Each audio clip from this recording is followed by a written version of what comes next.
The Meeples and Miniatures podcast is sponsored by Two Fat Lardies, and also by the donations of you, the listener. Thank you to everyone for your most generous support. The Meeples and Miniatures podcast, episode 192, Combat HQ, with hosts Neil Shuck and Mike Whitaker, and guest Jim Bambra.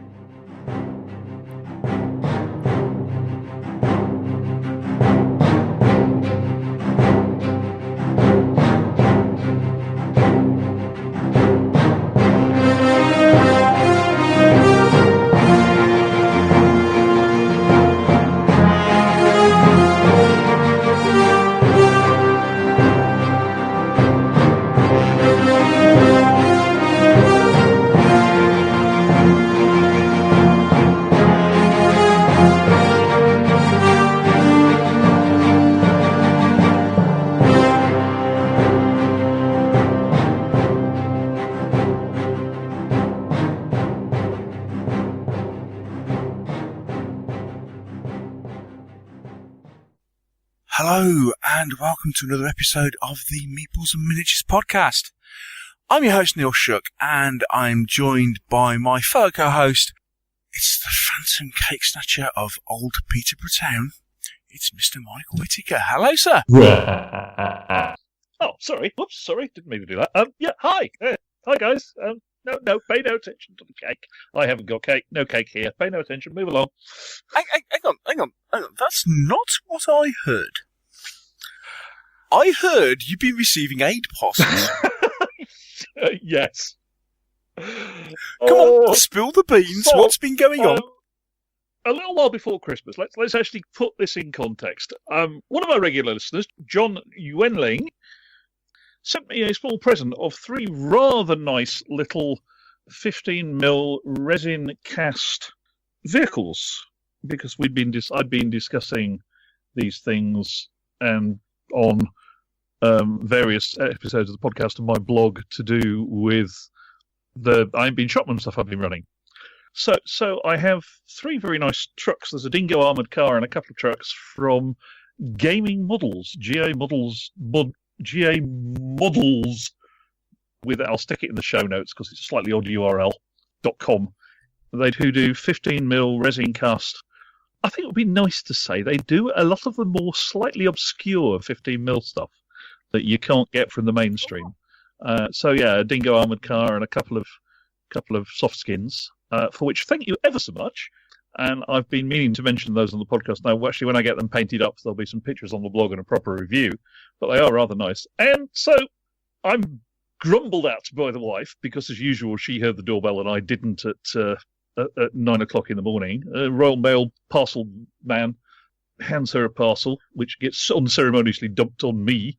And I unpack it and start laughing my head off because this is John again, and he's sent me some fruitcake. The wife, understandably perhaps, thinks I have completely lost it at this point. But I have to say, thank you, John. It completely made my morning.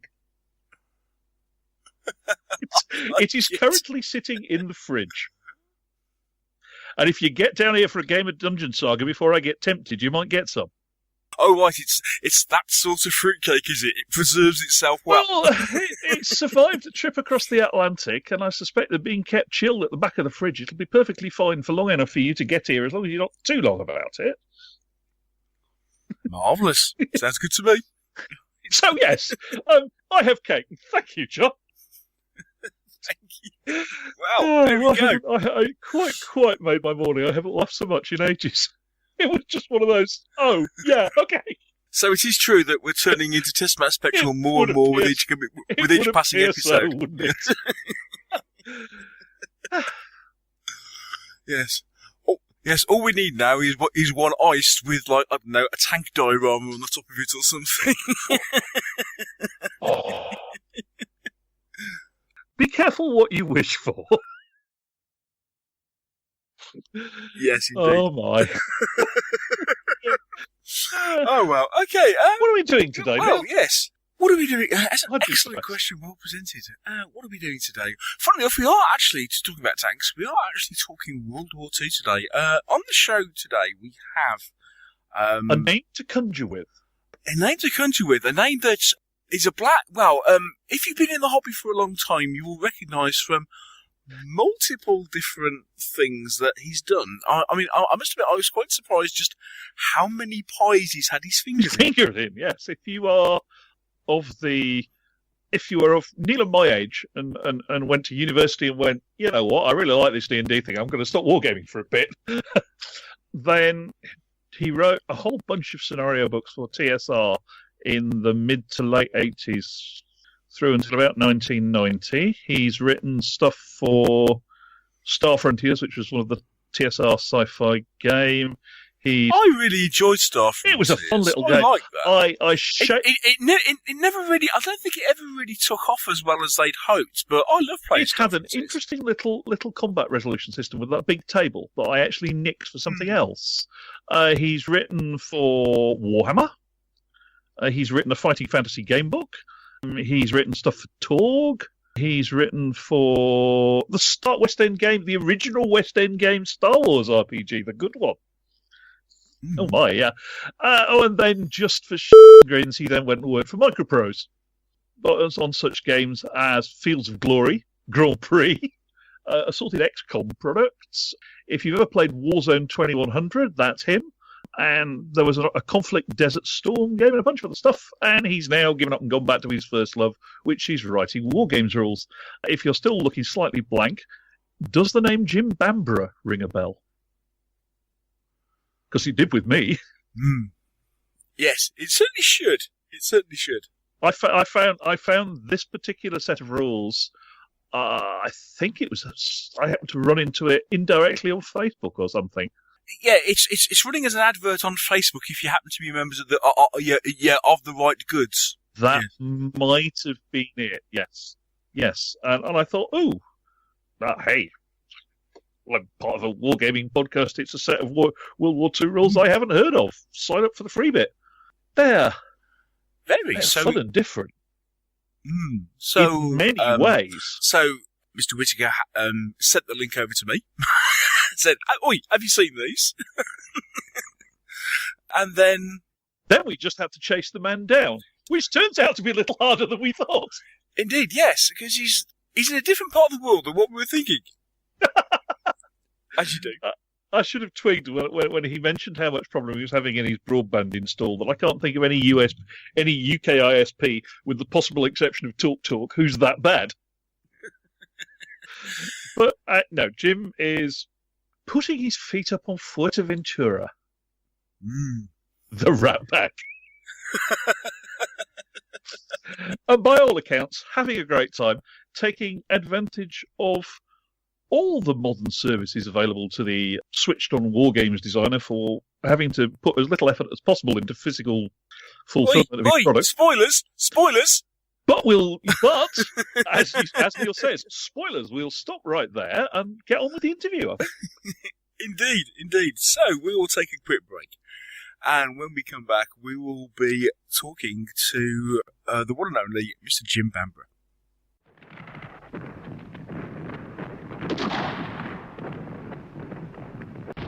I must get through to Sergeant Watson's position. Jenkins, cover me. Sir.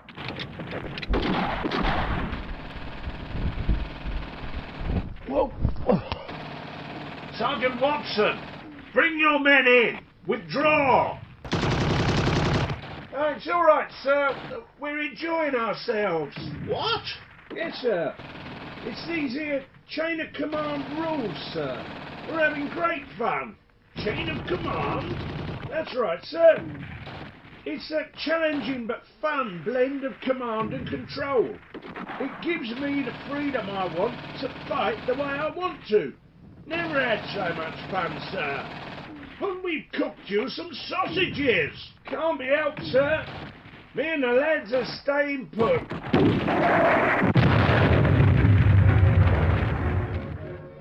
Chain of Command World War II platoon level rules from two fat laddies.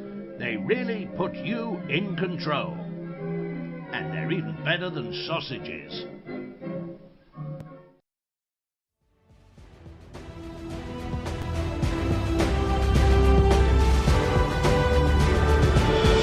We hope that you're enjoying this episode of the Meeples and Miniatures podcast.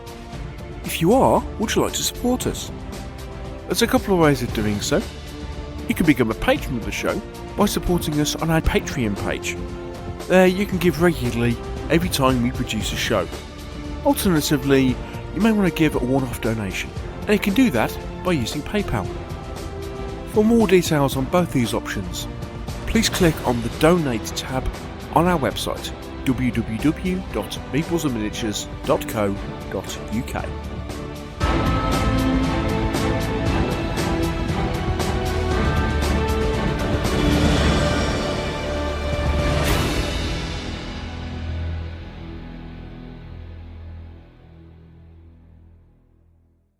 We'd like to welcome to the Meeples and Miniatures podcast, a name that is probably almost a legend for people who especially fans of people from TSR days and stuff like that.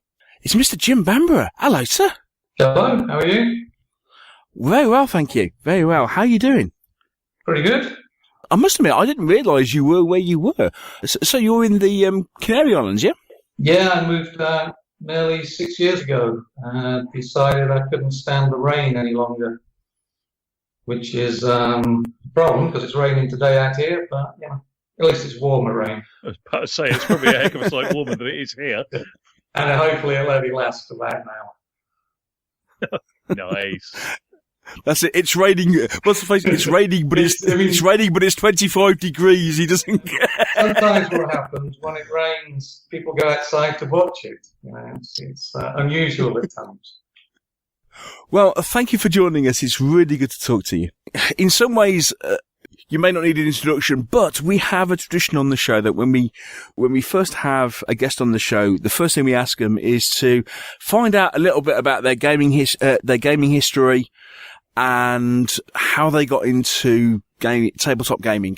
So, can you give us an overview of how you got into tabletop gaming and what you've been doing in the hobby? Okay, I started quite young. Usual route, Donald Featherstone and Brigadier Young's charge from the local library, because I was about 11 or 12 looking for an excuse not to bin my plastic Airfix figures. So that took me down the route of being a more adult gamer, as I could convince myself at that age that that was the way to go. So I started off with some American Civil War and Napoleonics. I've stayed with Napoleonics ever since. I played through school. At university, I played a lot of Napoleonics and other games. It was at university I got into role-playing games, Dungeons and Dragons mainly. You're what? You're just a few years older than me, so I guess you must have hit university about the time original 3 books came out. Yeah, 74. So pretty much then. I didn't start the actual 3. I was one of the box set. All right. I looked at it, but when the box set came out, that was the moment I made the jump. But I had played Tunnels and Trolls before then. Oh, that's going back a bit. Yeah, Oh, that is going back a bit, isn't it? Tongue-in-cheek take on D&D, which was quite fun. It was, wasn't it? There was some of the spell names More used to. dice than I could hold in my hand sometimes. Yeah, and some of the spell names were always good fun. Oh yeah, take that, you fiend. Yes, exactly. It was nice. It was lots of D6, which was always good. And none of the weird D20s, D12s. So gaming-wise, I played a lot of Traveller role-playing and a lot of Striker, which was Frank Chadwick's Traveller wargame rules, which were quite good at the time. They were interesting because it was written orders for small units. Uh-huh.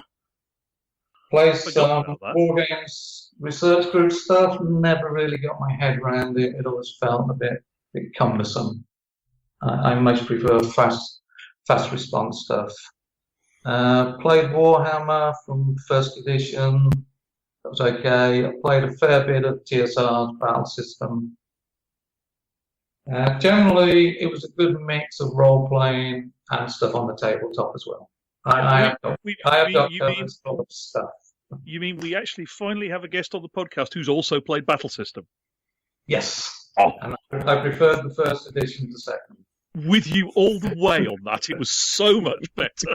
Yeah, it was much easier. It was a really, really nice way of integrating the whole thing into the D&D combat system, actually, I thought.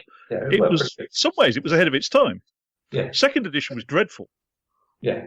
Second edition got overcomplicated, I felt.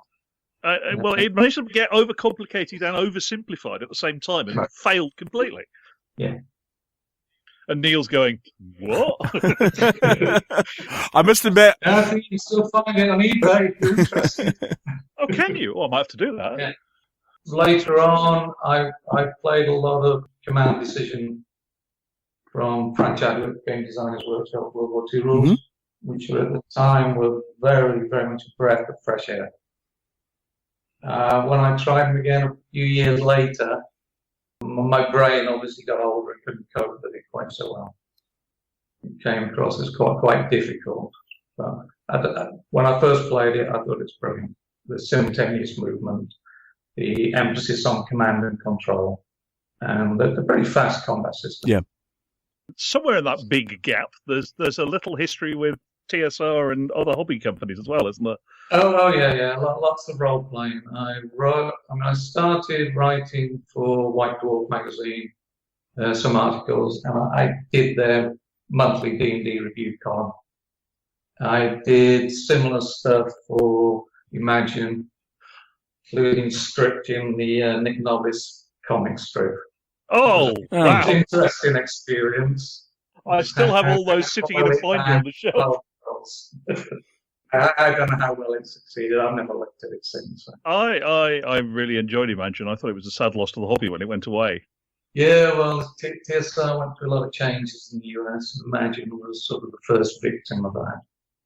And they decided, Gary Galligas lost control, basically. Yeah. And many things happened since following that move. Yeah, so I worked for TSR UK for two and a half years, and then I moved to Games Workshop for probably 2.5 years.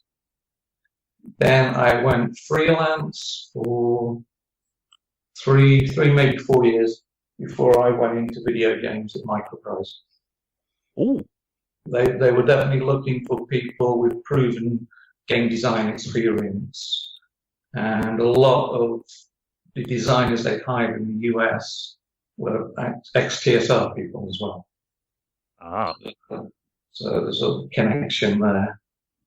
And then we've got many years of video game design, from Special Forces, Fields of Glory, which is a Napoleonic war game, and The Legacy, which was a sort of Call of Cthulhu horror house game.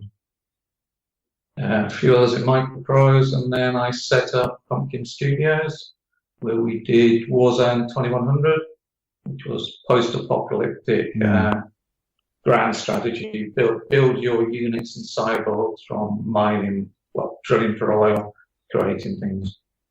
Interesting design, because we had an open battlefield. Most RTSs, each map starts afresh. With Warzone, we kept the same map and expanded it.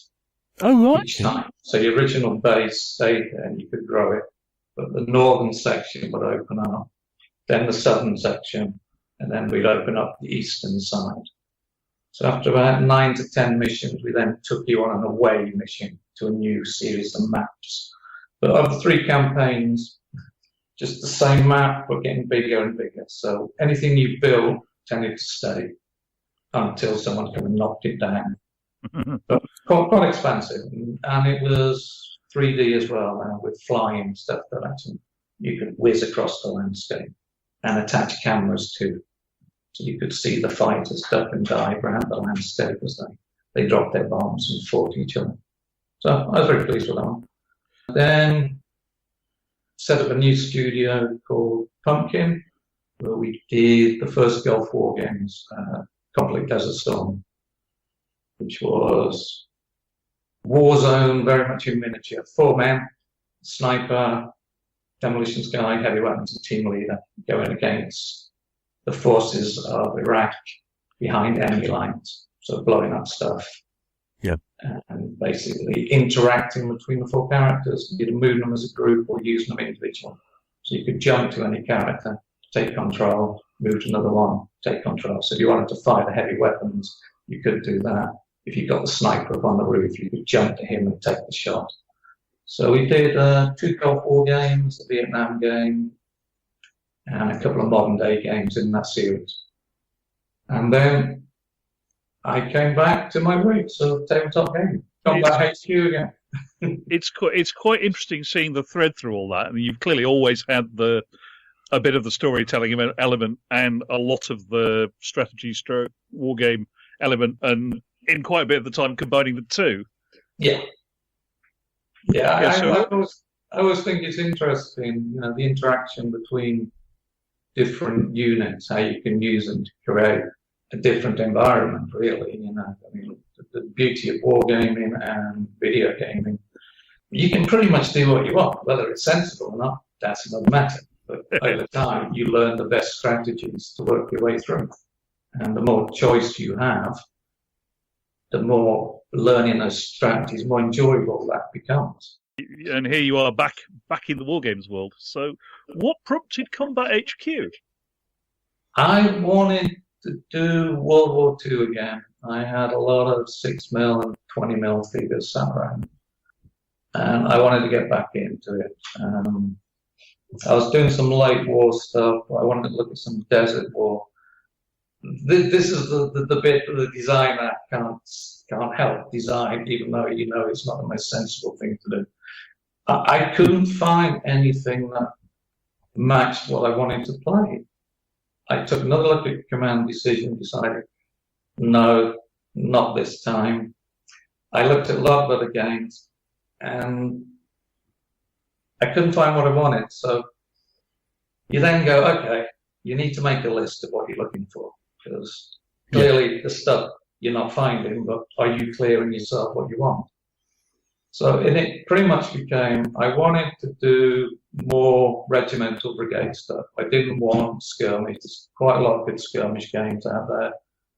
I wanted something with good use of tanks. So you can put more than 3 tanks on the table. 20 tanks on the table, the game system can do it. And something pretty fast to play. I hate looking up charts. I find it detracts from the gameplay. So a system that you could just run off stats of each unit, that was pretty easy to remember. And that just then led me to, okay, it's time to start writing. And the beauty was I was already playing around with a late medieval game that was almost there, and that did become the basis of a lot of it. So I suddenly went, okay, this seems to work, not pretty good. Let's see if it applies to World War II. Can I make these command groups? Sure. Do I need commanders? Well, not really. If every unit's a platoon, I just need to say one vehicle has the platoon commander in, or 1 platoon of infantry. He can have another 3 units moving with him, and then the game moved pretty fluidly from there. So fast, easy to play, while still having a larger battlefield to it, where artillery is a pain in the ass, can be devastating. But if you keep moving, it's not so much of a problem. Much worse when you're in a defensive position and it's just raining on you all the time. How do you deal with it then? A game to think about. That's the succinct answer. So we're talking, what, 1 base is a platoon, effectively? Yeah. So yeah, you're up to battalion plus scale fairly easily there on a normal table, aren't you? Yeah, it's a battalion plus 3 to 4 support groups. That's how I saw it. I tried to do a divisional game, but it's too big. It's too many dice, too much going on. You've got a weekend, maybe.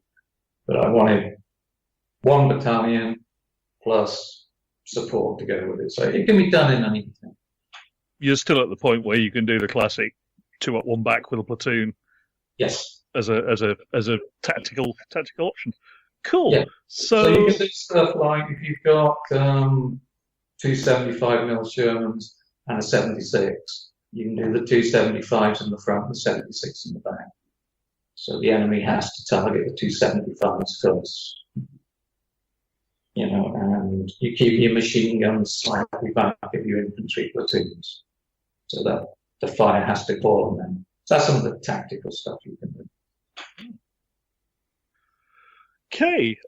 So what you said 6mm or larger? Yeah, I mean I've done a lot of playing with 20mm because they're sort of element-sized bases. They're 40 to 50mm width for the infantry. All right, yeah, So decent size. my 50s and 20 have 3 men on. My 10mm have 4. But it's the same ground coverage. And the tanks, you measure to the chassis of the tank. It doesn't really matter. And so my smaller ones are on bases. My 20mm and 15mm are just loose on around. But it works pretty well. Yeah, it's my other disease. Too many scales. None of us have that problem. No. Okay, shall we walk through a rough idea of how, if I want to put together a force for Combat HQ, where would I start? What would I be looking at then? What, for a force? Yeah, for a typical sort of club night game. Okay, we start with armour. Let's say we're Germans. 6 to 9 Panzer IVs, 3 Stugs, some artillery, maybe Puma for doing the recon. It is a good starting point. For the US, you're looking at 6 to 9 75mm Shermans, 3 76s, maybe some M10 tank destroyers, and again an M8 for recon. Infantry were pretty similar. Battalion, we're looking about 9 infantry bases, 3 machine gun bases, 1 mortar, and maybe bicycle or motorcycle recon. Off table, 2 to 3 artillery batteries. So in terms of setup, that would give you a good 2 to 3 hour game. The Art of Battle sort of free book I did.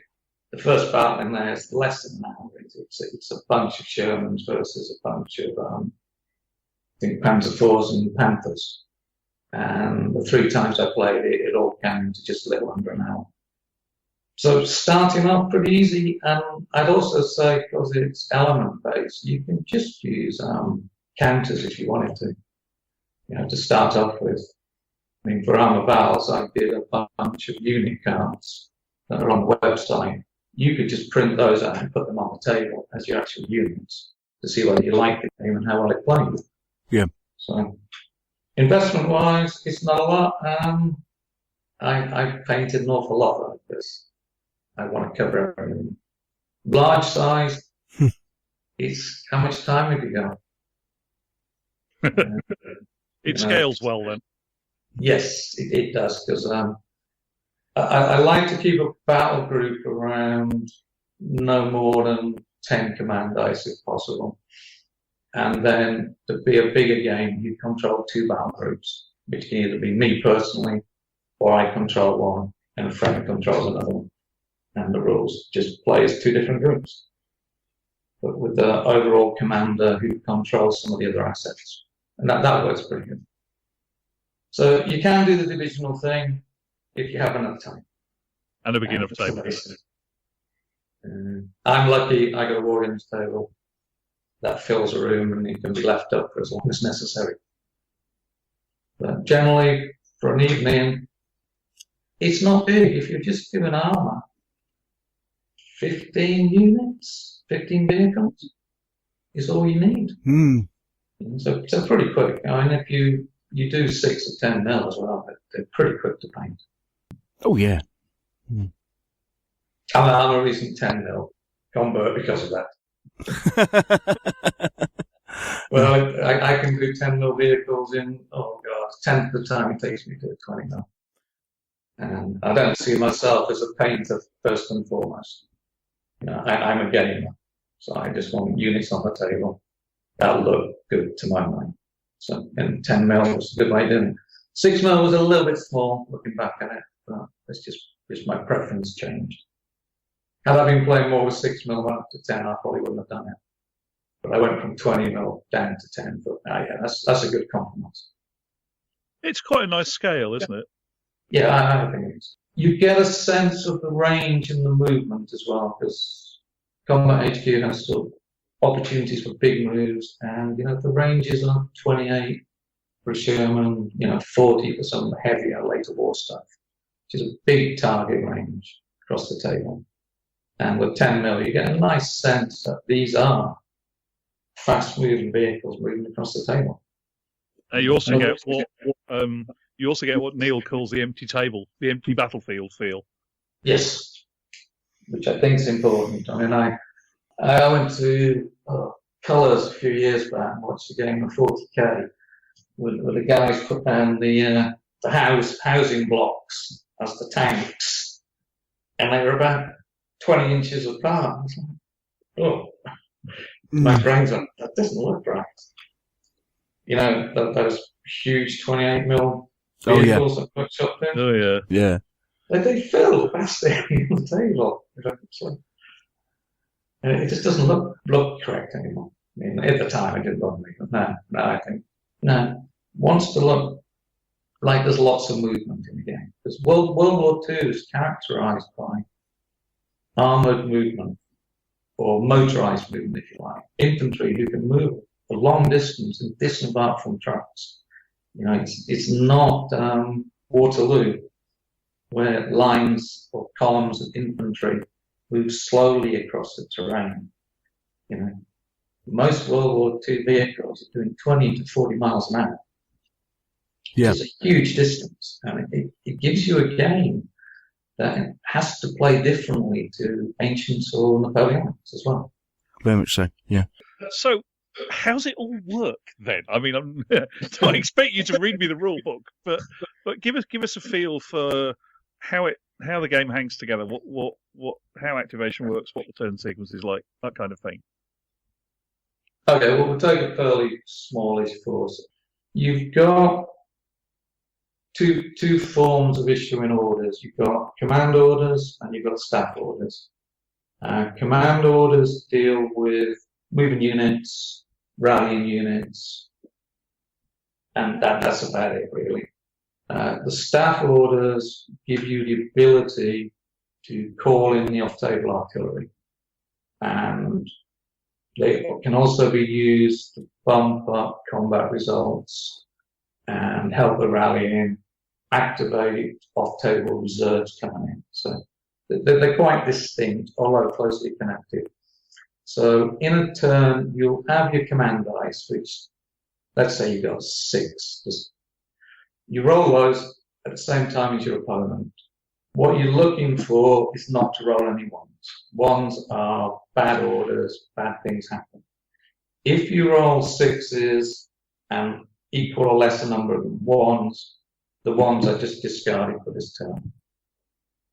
If you roll more 1s and 6s, you get what's known as a command failure, which gives a very sort of an even sequence to the turns. And I'll come back to that one in a bit. So with my command dice, once I've extracted my 1s, whoever goes first is the one with my 6s. You're that same number 5, 4s, etc. There's always a clear winner. You then group your dice into what are called dice chains. So if I've got 1 6, 3 5s, a 4 and a 2, and a 1. 1's gone.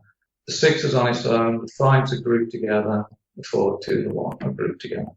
The 4s are interesting because they let me do more stuff. With 1 command dice, I can issue 1 activation, which is usually a move order. With 3 dice, I can issue a triple move order. So what I'm looking for, say I wanted to push some tanks down the right-hand flank, and the triple move comes up, I may very well do that because I want them pushing deep into the enemy.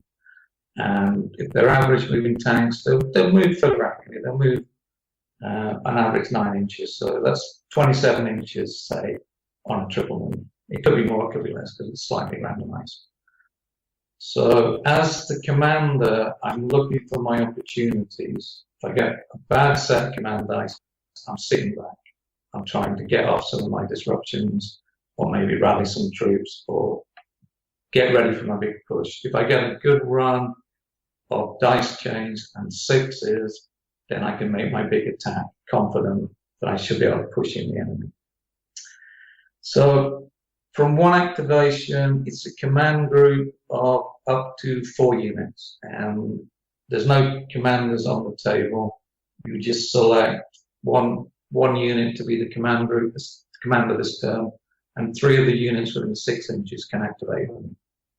So I could push 3 pounds of fours down the table. 4 pounds of fours down the table from 1 dice activation. They move average 6 inches plus 1d6, so 7 to 12 inches. If I do a triple, potentially 36. My opponent does not have to use any orders for opportunity fire. As long as his units are unmarked, he can issue opportunity fire against me. There's many units as he wants, as I advance down the table. So if I do a death drive straight down the middle of the table, I expect to be destroyed, because he will just open up with everything until I'm gone. Now, sometimes you may want to do that. You may want to draw all of his fire for the turn. That's the decision. That's based on the tactics. For him, he just puts a marker next to each unit to show its fire for this turn. So even if he activates it, it cannot fire. It may move, but it may no longer fire. So the turn sequence is quite loose. And once I've played one of my dice chains, whether it's 1 dice or 3 dice, it then passes to my opponent, who then looks at his dice and decides what he wants to do. Meanwhile, the staff orders can be used at any time, pretty much. He may decide that the first thing he wants to do is call in his 2 artillery batteries onto some of my units. And he will pay the staff orders, decide whether he wants to do a 1-shot, barrage, or continuous. 1 shot's 1 dice, so 1 staff order. Continuous is 2 staff orders. Against infantry, static targets, continuous is usually a good idea. Against moving vehicles, continuous, they tend to move at first opportunity, so they don't get hit too badly. There's then a roll to see how fast the artillery responds. If you're lucky, it comes in immediately, but it may deviate, and it's just a simple scatter dice to see whether it hits or not. If it's continuous, it will stay where it landed, but on the next turn, you can start to track it back.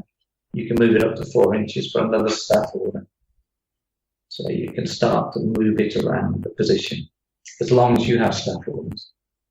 Generally, you start with 4. They go quite quickly, but you can get them back by using any 6s roll or any double or triple. So instead of making big moves, you can get your staff orders restocked. So that becomes a balancing game between you as the commander pushing the battle, at the same time wanting your staff to be ready and responsive with the artillery when you need it. But you are to an extent at a scale where you can do a creeping barrage, for which that is perfect, isn't it? Yes, you can just move the stuff forward, yeah. 4 inches at a time. And sending all your forces behind it. Yeah. So did I catch that right? You have semi-random movement, so there's an element of friction involved. Yeah, if you want to be certain that something's going to get there, you need to give it double or triple move. I mean, infantry are quite slow. They move 3 inches plus 1d6. They may only move 4. If you really want them up to the town, you want to be thinking of the double move if you can. If that's important to get the town. You can fight everything the game throws against you by using your command dice. The problem is you just get to do less in an overall turn. So it's a game about prioritizing what you want. Yeah. So in a force with, say a reasonable sized battalion with supports, how much? So 9 infantry bases plus 3 machine gun bases and half a dozen tanks. How many command dice am I looking to be playing with at that point? Okay, say I have 15. I'd be looking about 5 or 6 command dice. Right. So if you group everything up, it is possible to get most things moved if you need them to be. If you start wanting odd units to be clever, then it's going to start costing you command dice to get that fine control. Yeah, at the start of the game, generally it works out 1 command dice per command group. So everything can be moved, which is great. Don't roll any ones, don't want to do any fast movement. You can work your way to the table. And that works pretty good. The problem is once the battle starts, you roll bad dice and the command rolls, or units get suppressed and you need to get them moving again. You have to pay to take the suppression off. And then your ability to control the rest of the battle starts to fall away. If you're lucky, everything runs smoothly. I've never done a game where everything runs smoothly. There's always, I know those guys have been on the wood all game, but they're safe. I can't be bothered them. And I need to push this flank because that's where I'm making my big effort. And that it works pretty well, because as I said earlier, the command failure, which is when you roll more 1s and 6s with your command dice, you give all those 1s to your opponent, and he gets to use them as wild dice against you as well. So not only have you not got the dice, he's got more. But wild dice you can add to any dice chain, yes? Yeah. And once you've built a dice chain, or the number on it doesn't matter, it just represents a number of orders that you can make. Yeah, we're just looking at matches. There's only 1s and 6s that are tracked. Everything else is just, is it a match? Is it 2 5s, 3 5s, right, etc. That's different. I like that. And the command failure also stops any ongoing artillery unless you pay a staff order. So it's kind of like the turn end in Chain of Command, which also stops continuing barrages and things like that. Yeah, it's bad things happening. If you can, you keep back staff orders ready for the command failure. So the continuous barrage onto the enemy entrenchments by the hedge. If you keep 2 staff orders back at a command failure, you can keep that coming next turn. Continuous again. But you then may roll another command failure and it will stop unless you've got staff orders. So you can work against it, but you never have enough resources to be comfortable. It's always a decision between, shall I do this, shall I do that? Command failures, they always happen. Sometimes 3 in a row when you just think, but then it's time to just buckle down, hope for the best, hope the enemy attacks and you hits against you and falls back disordered. But it gives a nice swing to the game in an unpredictable but not overly powerful way. Early versions, command failure, you missed your next turn, which was dramatic, but sometimes you just sat there and watched yourself get rolled up. This way, unless you're really unlucky, you rarely pass more than 2 or 3 dice across, which makes a difference to your opponent, but not a great amount. But it's something you have to go, and on the positive side, when you're getting them, it's great. Yeah, even if you have handed over half your command dice, you've still got the opportunity far as he comes in on you, I take it. Yes, you can. The way to negate that is to get your artillery coming in, so you can hopefully suppress him before it opens up, which is the other nuance in the game.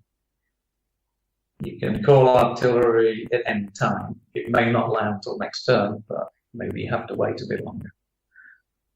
But if you can get the suppression in, then you can carry the attack, because he can take them off with staff orders or wild dice, but chances are you haven't got enough if you keep the pressure on. So you got the chance to be tactical, but it doesn't always work.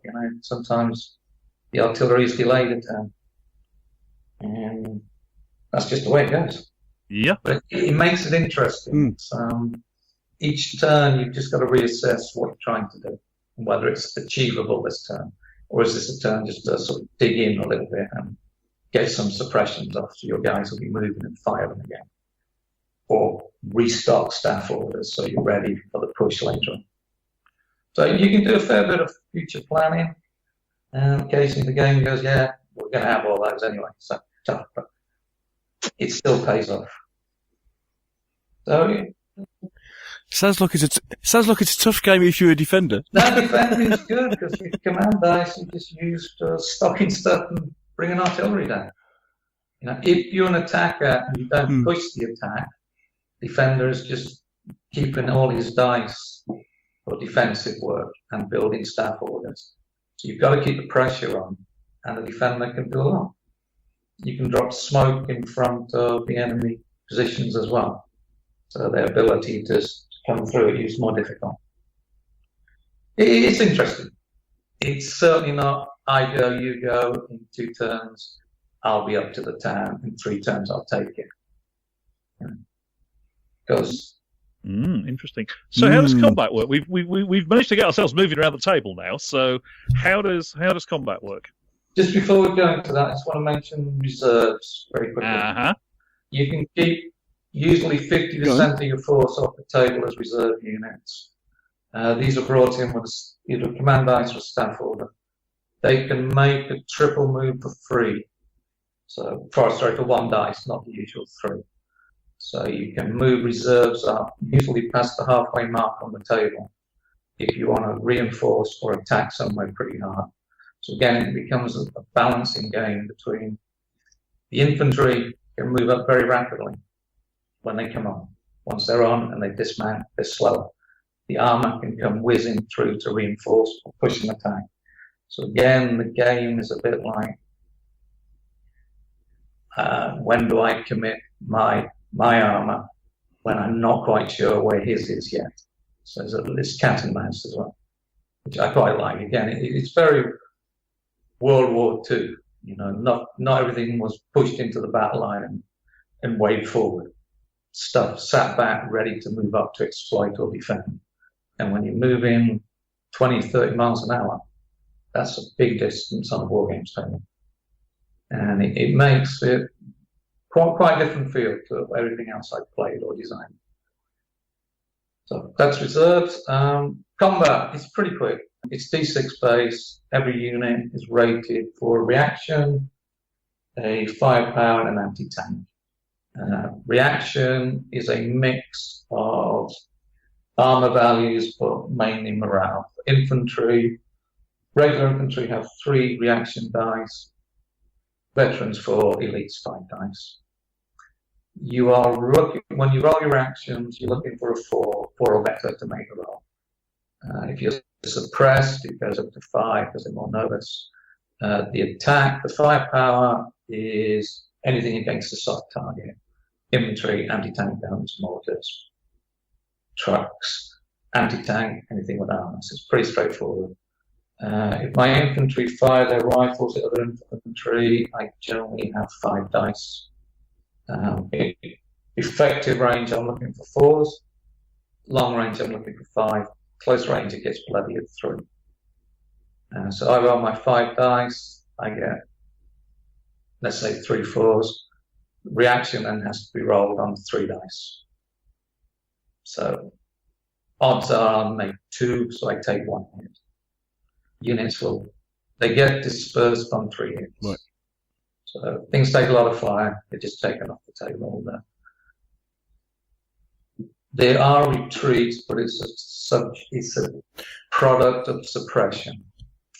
And just before I finish up, so infantry in the open, it's not such a good idea. Put them into cover, their reaction dice climb. So if they're in light cover, it goes to 4, heavy cover up to 5. And then, so if you're moving in the open, try and smoke the enemy positions before you move out. The odds are not in favour.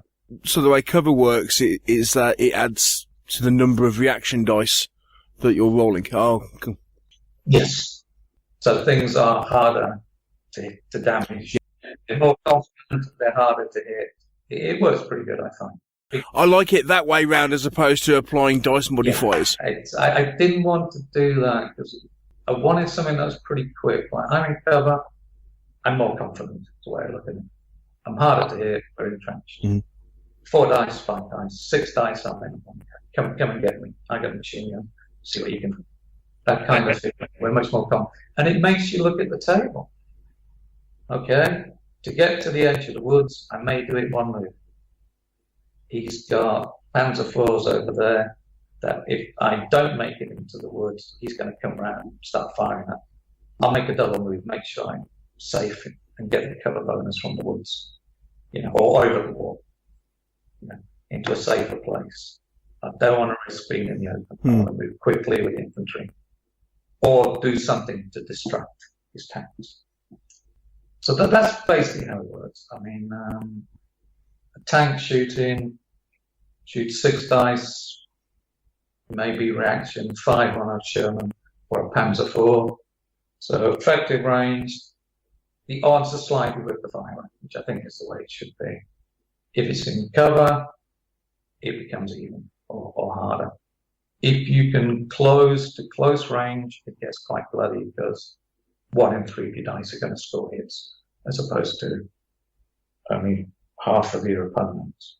But you take an opportunity fire coming in, so it can be risky.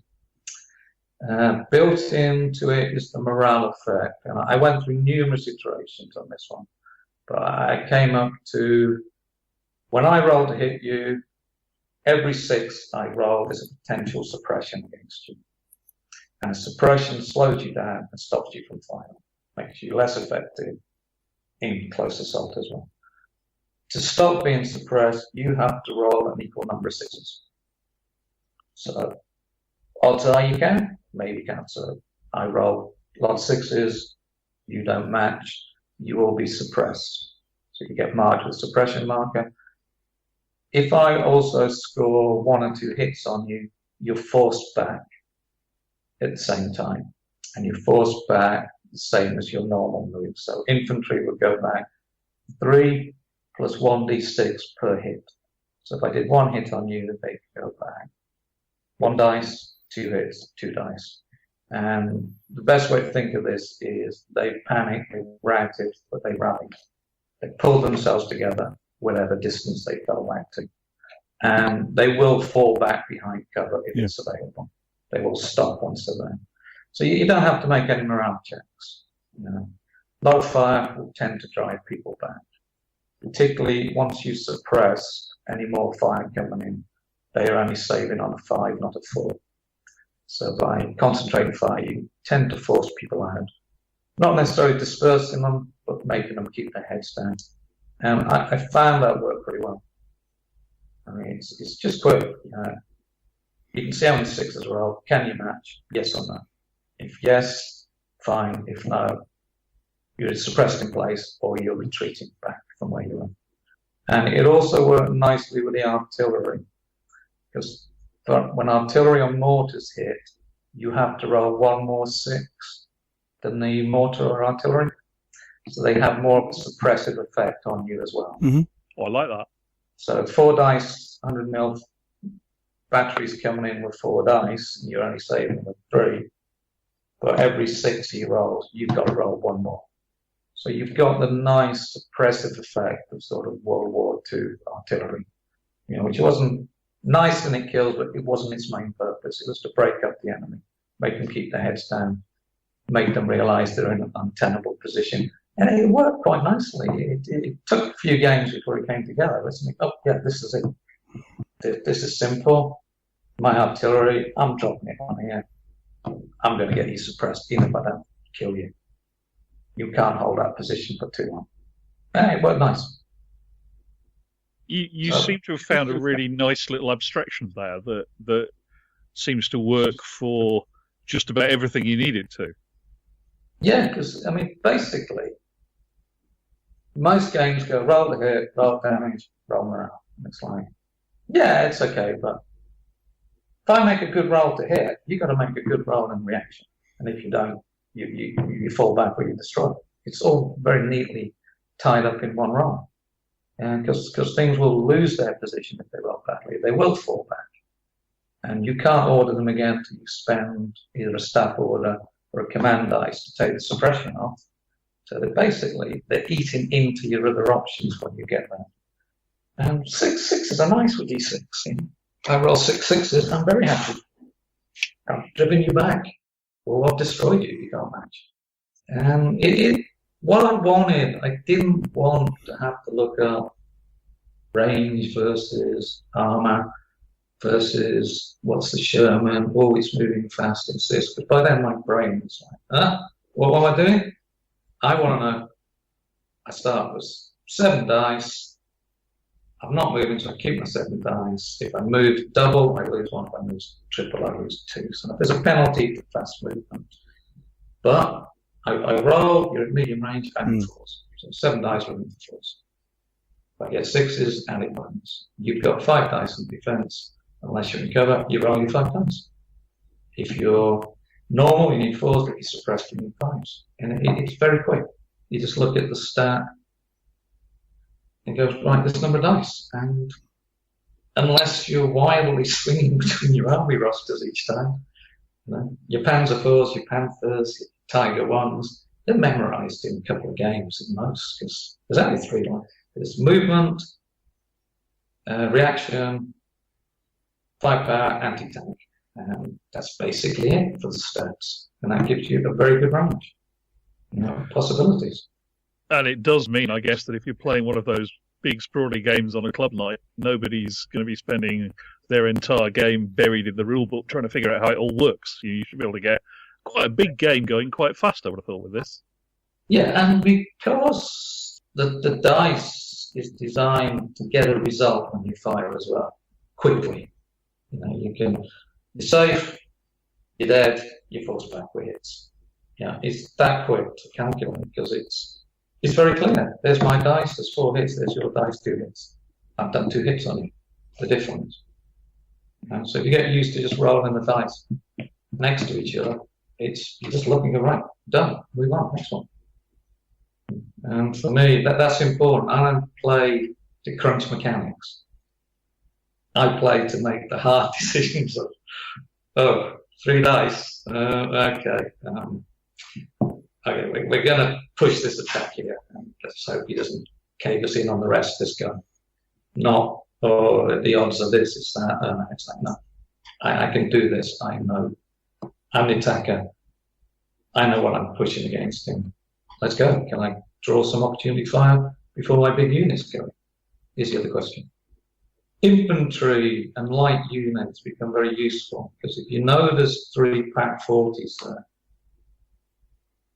push the infantry towards them. You may have to fire on the infantry just to stop the infantry from shooting them up. And then you can send the Shermans in. It's nice when combined arms tactics sort of fall out in the wash, isn't it? Yeah. Yeah, that was my goal, to try and make it so that it all works seamlessly. There's times I was doing it. No chance. No. Having done it and continue to play it, it pretty much gives me what I wanted. It's fast. It's the emphasis is on decisions and what you can do with the hand you're dealt effectively. You get a great run of dice, time to go. Get a bad run, it's like, okay, let's just get a few staff orders back and let's see if we can hold this guy. So it swings, but it's all on the decisions. Everything is limited to some extent. Sounds like my kind of game. Yeah, that's good. So what else have we got in the rulebook then? You've got a bunch of missions, I see.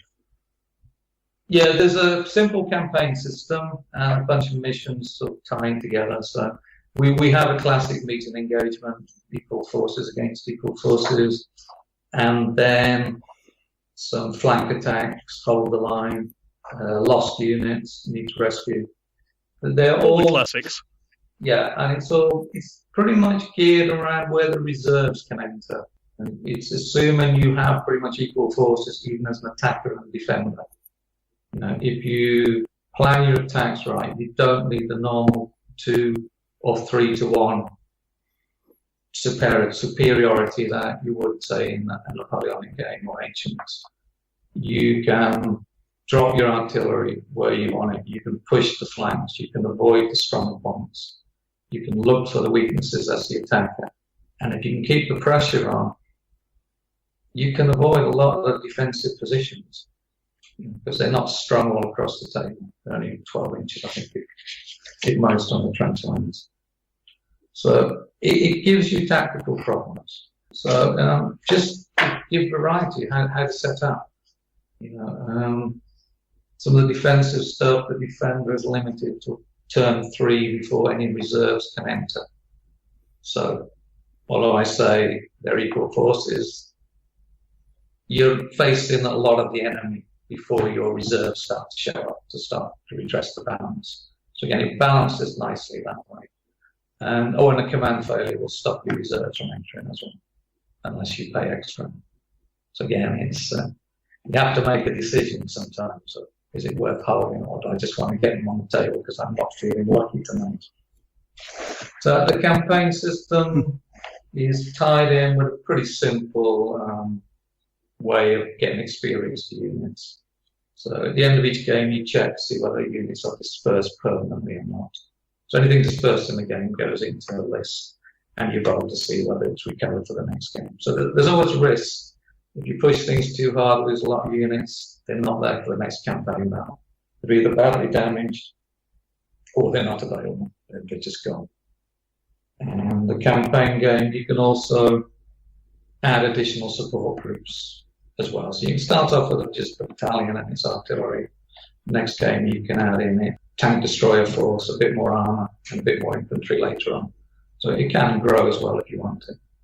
So start off fairly small, but grow to a large battle with units getting lost along the way. So it kind of tempers, I'm throwing everything in this last gasp attempt to take it. What are you thinking? Yeah, I'm going to lose a lot of stuff and do that. I'm pulling back. I can't take this one. The other thing, the game does work on a set number of turns. There is army morale. That's calculated at the beginning of the game. And each time a unit is dispersed, you roll a d3 and you lose 1 to 3 army morale points. And when you get to 0, the game is effectively over. So although you know that maybe I start with 18 morale, you don't know how it's going to play out. I could lose all that with 6 units get blown up. Or it could be 18 if I'm extremely lucky. So that gives it another nice feel. You don't really know when the game's going to end. But you're trying to push your opponent so that he'll collapse first as well. So, and the campaign starts, I think that's just the role player in me, really. I want my units to get better as time goes on. I could see that coming somehow. Yeah, I just like, I want that elite unit one day. I nurture through every battle, and then in the one game he gets blown up. It's like, oh no, why did I use it? Exactly. It just adds extra. What else we got? Hidden movement. That's probably what we haven't discussed. Okay. Defender, anything hidden is not placed on the table. It's just marked on a map. Both sides use blinds, which is a command group. You can enter blinds as your deployment. You can also make big moves with the blinds. You can combine 4 blinds together for 1 command dice to move. And they always move triple for 1 dice. They will get spotted as you go in, and they stop as soon as they're spotted. So you have to be careful. If you push them down the table and they get spotted, they may only move a couple of inches. But if you've got cover, a hill to move behind, you can bring up units quite swiftly behind the hill, ready to launch the attack next go. And that works for you. And it means that the recon units in the game are not just crap tanks. They're fast with 40 mil armor and blow up all the time when anybody looks at them. They're much more effective at finding the enemy because they move rapidly. And if fired on, they can break off. And a break-off move is a direct move away from the fire, but it adds +2 dice to your reaction. So something like a Rolls-Royce armored car from 1940 Desert. 3 reaction die, or 4 dice for probably veterans. If it's fired on, it declares its break-off move before the dice are rolled, and it then goes to 6 dice reaction, and it makes a fast move back into cover. So it's gone, right, enemy there, it just popped up, I found them, I'm now getting out of here. And if luck is with me, I will get away. And that's nice, because then recon becomes an important part of the game. And in addition, they're survivable, which normally a lot of recon units are prepared to blow up when someone fires on them. Similar to that is the tank hunter rule, which allows M10 tank destroyers, M18s, to, when they fire, they can immediately shoot and scoop. They can make a move backwards. So if you approach, they declare themselves, they fire up an extra dice because they were hidden or on a blind, and then they immediately break off from moving back down the table so they can live to fight another day. And that works pretty good, because then they behave very differently to tanks or assault guns like the Spud 3. Yeah, but they're following the classic American doctrine. Yes, they do not stay and be shot. You're there to hit and run, and they tend to be more reliable than the Germans on their movement, reliability. Everything is rated on how reliable, every vehicle is rated on how reliable it is, from poor to average to good. If you make single moves, it's never a problem, unless you use the adverse weather conditions, and then things break down a bit more regularly. But in normal game, if you make a double move, things can start breaking down. And if you make a triple move, they may break down even more. But if you've got good reliability, you rarely ever break down. So the Americans, again, their tank destroyers all have good reliability. So the chances of them breaking away are good.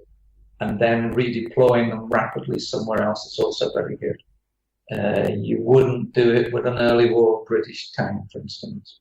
The A9s, A10s are poor, and if you push them too hard in the game, they break down, and then you've got to repair them.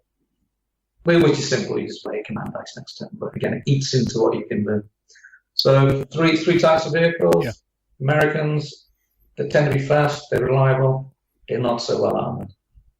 It's the payoff, but it's nicer than just the pure firepower and stats equation that a lot of games have. But want to make big moves, Americans, the army. Make big moves, British, not so good early war desert. You have to be careful. There's Matilda 2s, 3 of them, then there's 2 of them, and then there's one finally gets them. They may be good at taking a punishment, but they're not good at moving. So, have you only done British, Germans, and Americans at the moment? And Soviets. I have done Soviets, yeah. Yes, I've done a lot of testing with Soviets and a lot of painting of 10 mils. I can see how this would lend itself to a big sprawling Kursk type game. Well, I wanted to explore. I did a lot of desert testing. I love the desert, and I thought I really ought to do some 1944-45 King Tigers versus Joseph Stalins and SU-152s, because the numbers look crazy on paper. Yeah, the difference is, and it worked pretty good. Yeah, as long as there's like versus like, it's pretty much the same. When you pit them against Panzer IVs, they're not so good. See, when I did a lot of the Normandy testing the Americans, Panzer IV is a great tank, as good as a 76 mm Sherman. Our class is a 75. M5 is much better. 1944, T-34-85. I said, oh God, why? That's when another Panzer IV exploded. And it really made you look at the difference in the firepower and the defense. You can see why Panther and the Tiger and the King Tiger was such an issue for the Germans fighting the Soviets. It was just an escalation in firepower in the East. It was huge, from the early T-34s all the way up to the big stuff in 1944 and 45. This was a game changer in reality and in game design. But I'm pleased to say it worked pretty good.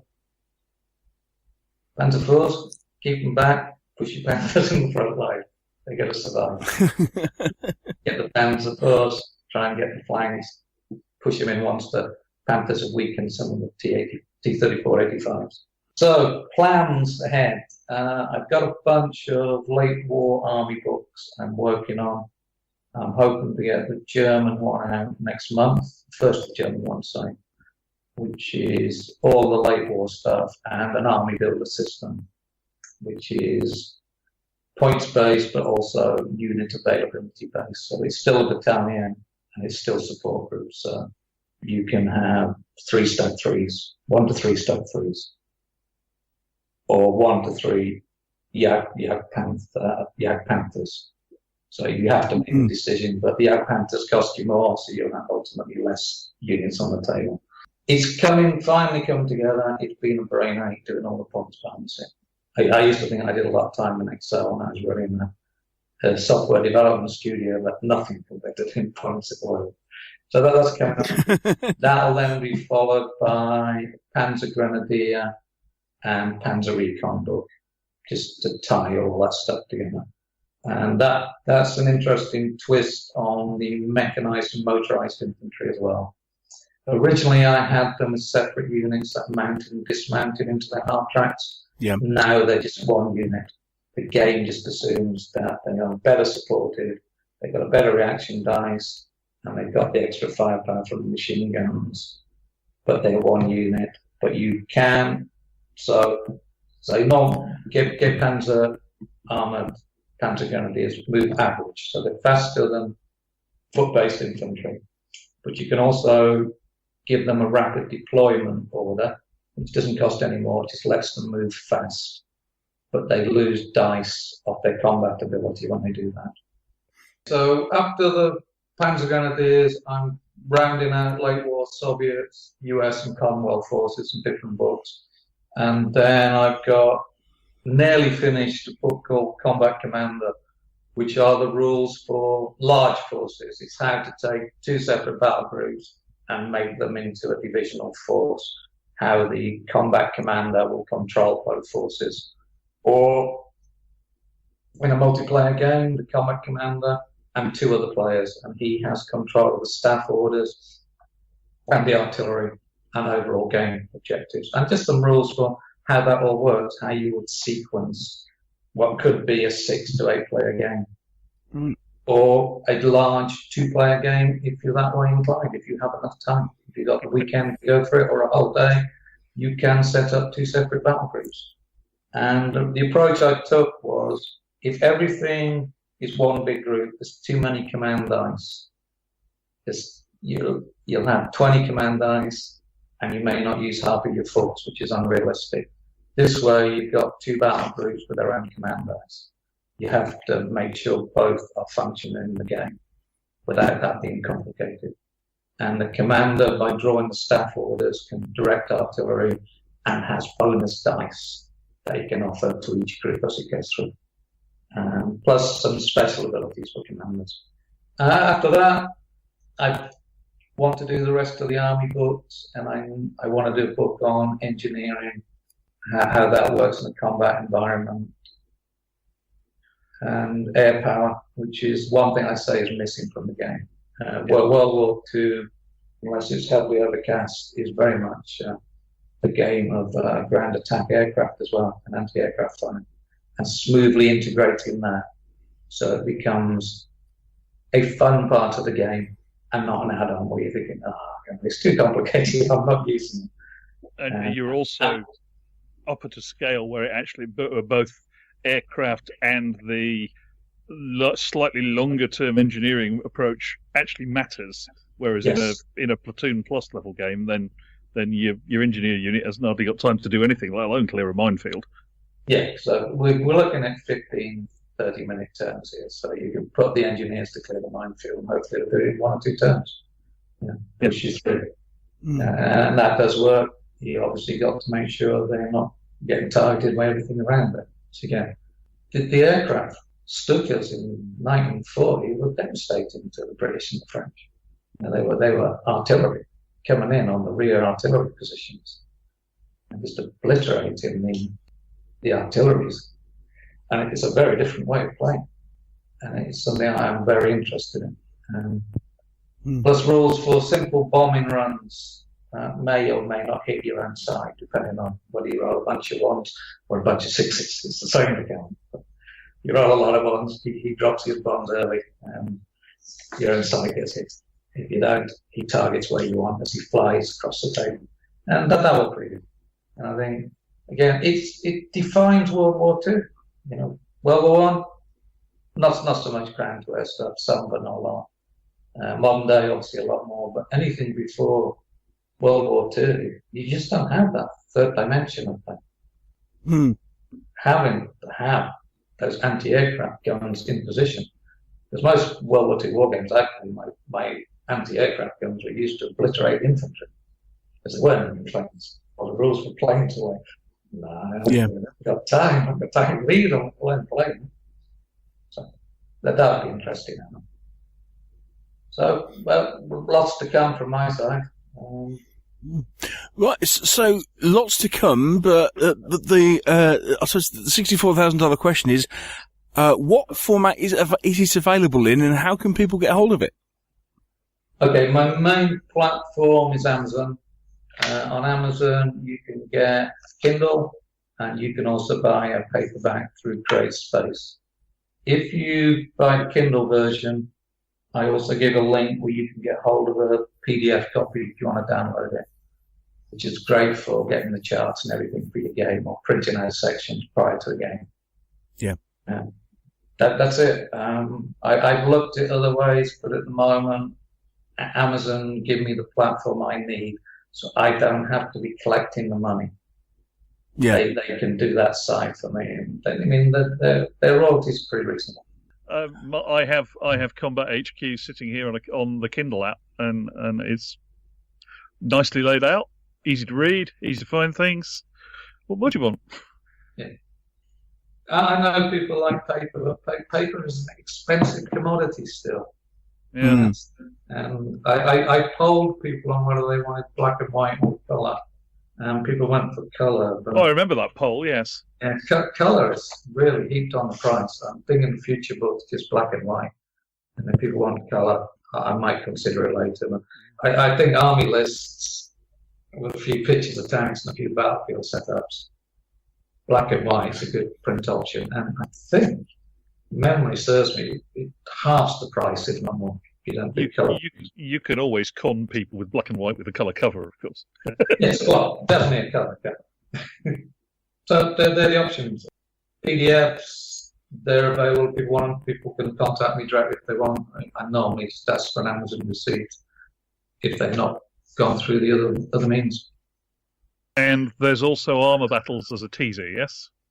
Yeah, there's Armour Battles, which is a free introduction. It's got all the basic rules. It's got simplified spotting and artillery. But it gives you the command dice, and it's got 3 preset scenarios of Americans versus Germans in Lorraine in 1944. So pretty fast to set up and play. Anyone who signs up for that also gets a copy of the Armour Battles expansion, which adds more detailed rules, more spotting rules, and also has armour lists for 1940 France, 1940 desert, 1941 desert, and some late war stuff as well. So that sort of opens up every war period. And again, it's free. If you just sign up for Armour Battles, you get it about a week later. It comes down automatically to you. And following that, there's close support rules, which are an extract from a later book. But I wanted people to have them because I think close support rules are interesting. It's a very different way of fighting a battle. Once you've got high explosive, its job is to suppress the infantry and the anti-tank gun positions. You know, that the armor-piercing stuff is not really damaging. But 9 dice of a close support gun can make a mess of your pack force. High explosive can really ruin your day. Yes. And they're basically dustbins full of high explosive thrown at you. It's quite good. And they can fire directly or indirectly as well. So it gives you another option on the artillery on the table. So they function very much like very mobile mortars on the indirect route. And, you know, some of that German stuff, it was so heavily armoured. Even the anti-tank stuff was having a problem stopping it. So, but again, that's another freebie extract that is available to anybody who signs up. Fantastic stuff. Fantastic stuff. So, and as we said, to follow, you've got the advanced rules, you've got early and late war lists. You do things like the Pacific eventually as well. In theory, I have to say it's not really my area of expertise. I would have to start reading a lot of books. But it depends if people are interested. I mean, I've seen the Pacific DVD series, that was good. It does seem to be a bit of a neglected theatre, doesn't it? Yeah, I think it's interesting too. I'm so immersed in Desert War and now Late War Soviets that I've got a lot of reading to do to this specific. That and Italy, I also think deserves more love. Okay, Pacific. Yeah, at the end. See how we go. Yeah, I said Italy also, I always feel deserves more love than it gets. I love the Italians in the desert. I think they're great for us. Their artillery is very good. I think those two-man coffins, the CP-33, they're great little tanks. I wouldn't want to be in one. They're good. You were thinking more of the Italian campaign, weren't you, Mr. Whitaker? I'm Sicily, doing. Sicily and up the boot. Yeah, I'm currently fighting bits of the boot in company level at the club. So I think that's also a great sign because it's very different. That's a lot of entrenched positions as you move up. A lot of hills. Yeah, and dug in. Monte Cassino. Yeah. More than honestly when they finish. How do you take that heavily defended position? And it's not easy in a war game. It's not easy in real life either. No, it's not. I'm much happier rolling dice than real bullets. Too right. Oh dear Lord, yes, yes. So once you've eventually got the lid on Combat HQ and everything you want done, any more plans for other things for War Games design? I'm tinkering with my late medieval set again. Because I keep looking at the figures and thinking I really must get these playing. I actually did a test game last week with them. So what are we talking by late medieval then? What particular? 15th, 16th century Italy. What I want to start with is the Condottieri Wars in the 15th century, then move through into the Italian Wars with the arrival of the French and the Spanish and the battles of Pavia, Naples, etc., Milan. That took place. So you have that interesting change between medieval formations, gunpowder, extremely heavy cavalry, and also the arrival of the Swiss pike block. A very different attitude to warfare, where you just charge with your pikes, anything in your way. And are you aiming for sort of the same general scale and core mechanisms, or is this going to be completely different? It will be one battalion is 4 bases, infantry or cavalry, so they can form line or a deeper formation. So quite grand tactical again. Yeah. Oh yeah. It's going to use command dice, and I'm tinkering. I'm not sure I have the answer yet with multiple moves throughout the turn for units as well. I have to see whether it's going to work. So rather than you can make one move, you can move multiple times. It's just using the dice. So light cavalry can become a huge threat if they're not dealt with early on in the game. That kind of thing. But I need to play a bit more. But it's got potential.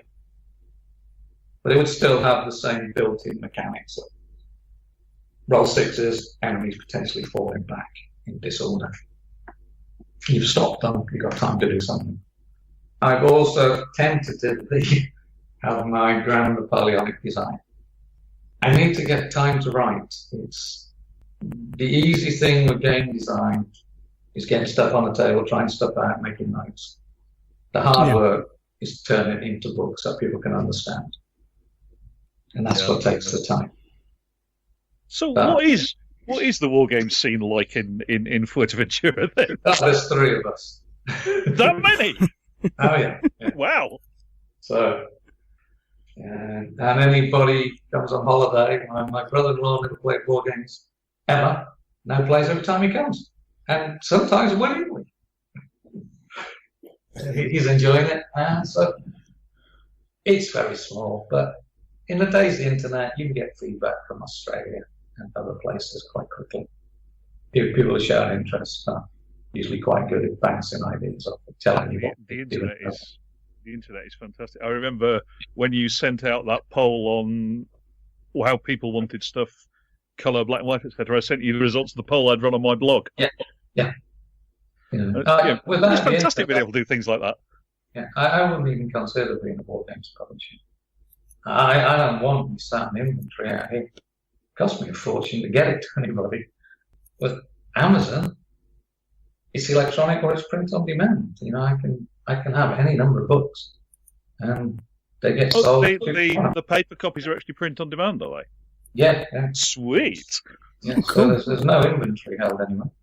You order one, create space in the UK printing. You can literally be a war games developer in your little garret, in your little villa in Fuerteventura, and never have to touch the product. Yeah. Great. So that makes it all feasible. I would not consider it out here without those facilities. It's just the logistics. But forget proper job. Even if it takes forever to get your broadband installed. Well, that's Spain. Mañana. Yeah, we were told good 2 months before the other one went that it was going to go. So a month out from that, we went in. Oh yeah, no problem. No, definitely. 2 months later. Oh, maybe tomorrow. Oh dear. You just have to grab the laptop or the tablet and head into town to a cafe. Do what you can. Oh, it's a hard life. It's the downside to the sun and the sangria. Brilliant stuff. Well, Jim, it's been an absolute pleasure to chat to you. Thank you so much for coming on the show. Okay, brilliant. Thank you. Combat HQ sounds like, from what I've read and obviously the way you described it, so it sounds like it's a really interesting way of looking at World War II. Very different from some of the games that people are used to. Back in the day, our club ran several big, sprawling battalion plus level all-day games that we tried to do with Blitzkrieg Commander. And one of the problems with it is it ended up that people wound up throwing command dice, and failing the one command test, and doing nothing for an hour. Yeah. And it strikes me that if we'd had Combat HQ at that point, we could have probably run something even bigger in considerably less time with far fewer disgruntled players. Yeah, I mean, there's always the bad time where you roll a load of ones, but usually it's not that bad, and it moves quickly. So yeah, that's the thing that seems to struck me. Particularly if you're the thing with something like a club all-day game is you can pretty much guarantee that 50% of the players aren't used to the rules. Yeah, and if you've got something you can, where your core mechanic, frankly, I mean, your core mechanic is not wishing to sort of denigrate your very nice multi-page book. Your core mechanic you could probably summarise in 2 pages to somebody who needed to know it for the purposes of running a big game. Yeah. That was the goal. I mean, it was real. And I think simple, fun. We may have to give it a go at a club all-day game at some point. Yeah. Well, I'd say the best route in is armour battles. Mm-hmm. Just run through those 3 sample battles, and you've got most of the game. You'll know then whether you like it or not. Yeah. Infantry, extra artillery, hidden. It's just more stuff. But the core game, I think, is a lot of fun. And bad things happen. How do you deal with them? And just in closing, I don't mind bad things happening if I'm the one who decides what I do with the result. What I don't. Not a big keen on something like, as you say, Blitzkrieg Commander. I roll badly my unit this way. Right, and I'm going to sit here on my backside for the next half an hour while everybody else does things and I don't. Yeah, whereas if I roll badly and I've got 2 orders to issue, at least I get to choose what units follow those orders, what I'm going to do. I'm not. And in some ways, that actually becomes more of a challenge. Yeah. It's what do I do with my limited resources? Yeah, well, I always try and have a plan. The best von Moltke style, but it does help. Does help to know that you want that town, and that's the goal. Or you're going to feint at the town, and you want to come round the hill and start to press into the rear enemy. And sometimes that works. Sometimes the enemy stops you there. It always helps when you're looking at bad dice roll. Okay, this is the important thing I'm doing. I don't care what he's doing over here. That's not the plan. Cave in the left. That's okay. We push the right. And that helps, but that's just the way I approach games. I have my sacrificial lambs. The longer they hold, the better. They're there to be sacrificed. They're there to distract the enemy. Indeed. Well, as you were about to say, Neil. Yes, as I say, it sounds great. I mean, as I say, I'm sure I can find a couple of dozen tanks floating around to give armour battles a go. Yeah. And I know where there are boxes and boxes of 10mm from someone at our club, so and they're based for about this scale as well. So there's definite potential there. I think I'll have to have words with Mark. And thank you for a sizable portion of my 20s. I think. I think just about everything you wrote for TSR. And Blade of Vengeance pretty much defined the elven part of my D&D world. So I enjoyed that one. It was a great scenario. I really enjoyed that. So yeah, it's been fun. Yeah. But did you ever play Knight's Dark Tower? I'll have to look through your. It's the one where you start off pretty much defending the guys in the homestead, the horse races. Oh yes, I think we did. I think we may well have. That's my favourite. That's starting to ring bells. Yes. I like the campaign that came out from that and how it grew up into that. So there was some. TSR UK produced some lovely scenarios around that time, actually. Not just you, because there was a bunch of folks there writing some really good stuff, wasn't there? Yeah, it was definitely a time of breaking out from the classic dungeon to see what you could do. Yeah. Oh, I remember Dark Clouds Gather as well.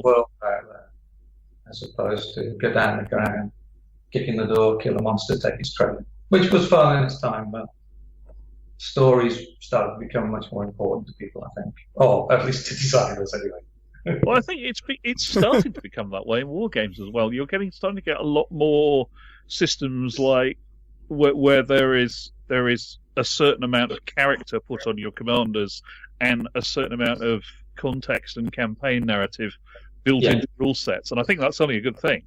Yeah, it gives you the feel. I mean, sometimes war games can be too abstract. It's pushing stuff around, measuring and rolling dice. You don't get invested in what's on the table. Because it's good to know your pattern, pushing Manteuffel back in Lorraine. That's your job. Can you do it? Absolutely. Great stuff. Well, once again, Jim, thank you very much for speaking to us. All the very best with Combat HQ. It sounds like you got an awful lot of work to do. Almost, I'm going to touch wood. Pleased to say I'm close with a lot of it now. Once I finally nail this point casted this week, I should get one book out next month and one the month after, which I'll be very pleased to do, because it's been a long pregnancy on this to follow through. So. Yeah. Well, all the very best with it, sir, and we look forward to seeing more stuff from War Games Design. Okay, brilliant. Well, thanks a lot, guys. It's been a pleasure as well. Thank you very much, mate. Cheers. Thank you. Bye.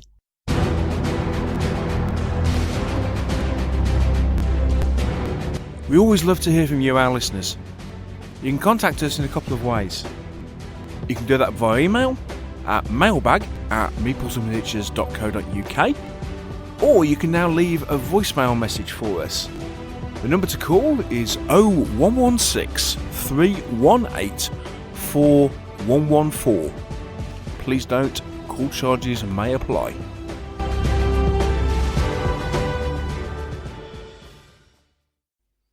Well, that was rather fun, wasn't it?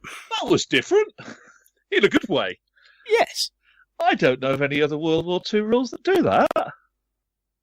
Yeah. As you say, difficult to know or remember if something has been quite done like that before. I'm sure sort of do it with Blitzkrieg Commander. But one of the things that has always bugged me about Blitzkrieg Commander is that there's a whole... Well, it's the War Master element of it, isn't it? The War Master. The whole activation thing just annoys the living bleep out of me. But there's a whole sort of big flexibility of scale that happens with Blitzkrieg Commander, whether you never know whether that little base of men is a section, a platoon, or half a bloody company.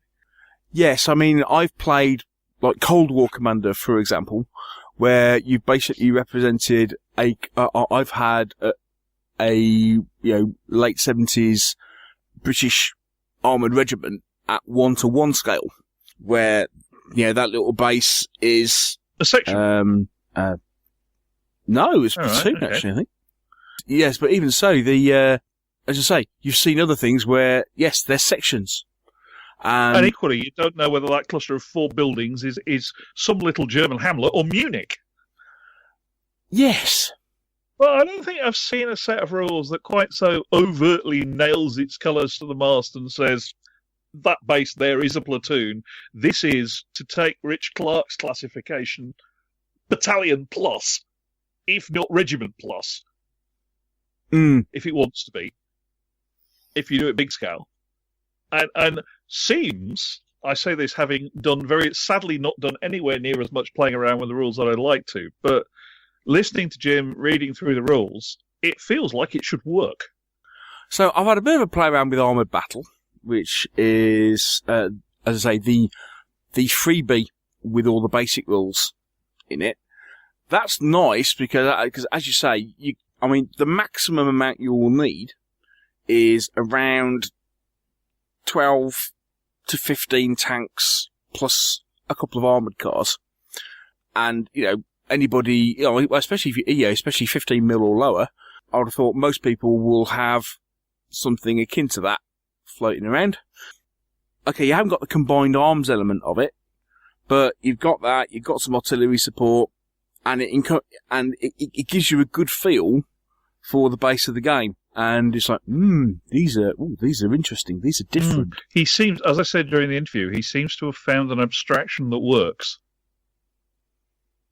One of the things we were saying late last year about the difference between simplistic and simple, and between simulation and abstraction, and he seems to have found a path on the simple without being simplistic abstraction that makes something this scale playable without having to count every bullet and every man. Yeah, and I mean, again, it's particularly nice the way he's abstracted the way the mechanics work, so you don't have to look up any combat tables. As I said, once you get to a big sprawling club game where you're handing people companies and saying get on with it, the less table lookup you have to do, the more likely you are to finish in the day. Oh, quite, yeah. So it basically boils down to rolling a handful of dice, opposed rolls a lot of the time. Keeps people involved. Extra dice, not modifiers. I love extra dice rather than modifiers. Keeps everything simple. One of my soft spots with Dungeon Saga is lots of places where what happens is extra dice or taking dice away rather than modifiers. Do love systems like that because as you say, it's not you're not like add 1 plus 2 plus 3 minus 2 there's take away the number you first thought of. I mean, the only things he's got are fundamentally a +1 -1 target modifier hit number for armor depending on whether it's close or long range. And I think there's a target number for some of your reaction rolls depending on whether you're disrupted or not. And other than that, it's all add dice, take dice away. Yeah. Like it.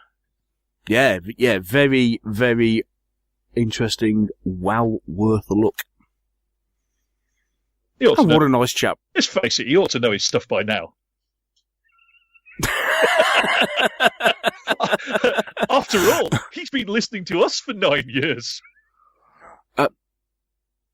10. So nearly 10. Nearly 10. Nearly 10. Yeah, almost. Very, very nearly almost. Yeah, I think that actually didn't make it into the interview. It was actually after the end of the interview, but Jim's apparently been a listener to the podcast since 2008. Indeed. Yes. Awesome. So, thank you, Jim. Yeah, very, very interesting set of rules, and I look forward to playing around with them a lot more. Okay, I know some people have issues with non-physical rules, but these are very easy to get hold of, very reasonably priced. What's not to like? We'll put some links in the show notes. just so you know it's not difficult to find it. Yeah, go from there. So, yes, Combat HQ. I should point out that it is a physical set of rules. That is true, yes. It is print on demand, yes. Yes, he's using Amazon's print on demand service. Effectively, what you do is you give them a Kindle version. And they also, as I understand it, can produce a physical book from it. And as Jim said, when you're sitting in the middle of the Atlantic, the last thing you want to be doing is maintaining inventory for wargamers all around the world. Indeed, and let's face it, shipping costs have been an absolute nightmare. Oh, wouldn't they? Wouldn't they? Yeah. So Amazon Print on Demand is effectively like using anything else, like Lulu or anything like that, yeah. With the advantage that it's Amazon, which means all the payment is handled for you. I'm trying not to sound like a paid advert for my employers here, but frankly, what's the phrase? Other online retailers are available. Other online retailers are available, but once you've decided, why wouldn't you take advantage of this? Because wargamers are wargamers. Wargamers like paper. We've had this discussion in the past. I want both, and at some point I will pick up. I only have the Kindle version at the moment, but I will pick up the physical copy just because having the physical copy at the Wargames table is actually better than the digital in my book. See what I did there? Indeed. Boy, tough audience. The paperback is currently $24.99 for 150-page paperback, color cover interior illustrations, nice clear typography. Always useful. It appears to actually have a glossary. And if you've got the digital version, it's got a clickable contents table as well. And got some very nice reviews on Amazon. And I quote from somebody who was... I ran 3 games of this rules at my local club and I found them very enjoyable to play and easy to learn and teach. By the 3rd game, we didn't need to look up the rules once. That's what you want, isn't it? Especially for big club games. Definitely a worthwhile set of rules if you're thinking about putting on a big club game somewhere, or maybe putting on a show game, participation games, what have you. It's that style of rules that, is easy to learn. Yeah, 25 Amazon 5-star reviewers can't be wrong. We can, but they can't. So check it out. That's Combat HQ by Jim Bambra. Wow. And Wargames Design, remember the name. Indeed, Wargames Design. There'll be more coming from them. Look out for it. We can hope. Indeed. Well, and on that note, I think it's about time to wrap up, isn't it? I think so, yeah. Yeah, so, well, here we are, ended of the show. I hope you're enjoying the weekly output and what we're doing. We're carrying on with it at the moment and seeing how we're going. So, until next time, thank you once again to Mr. Whitaker for joining us. You're very welcome. Yeah, thank you once again for listening. We hope you enjoyed it. And until next time, happy gaming, take care of yourselves, and we'll speak to you very soon. Bye.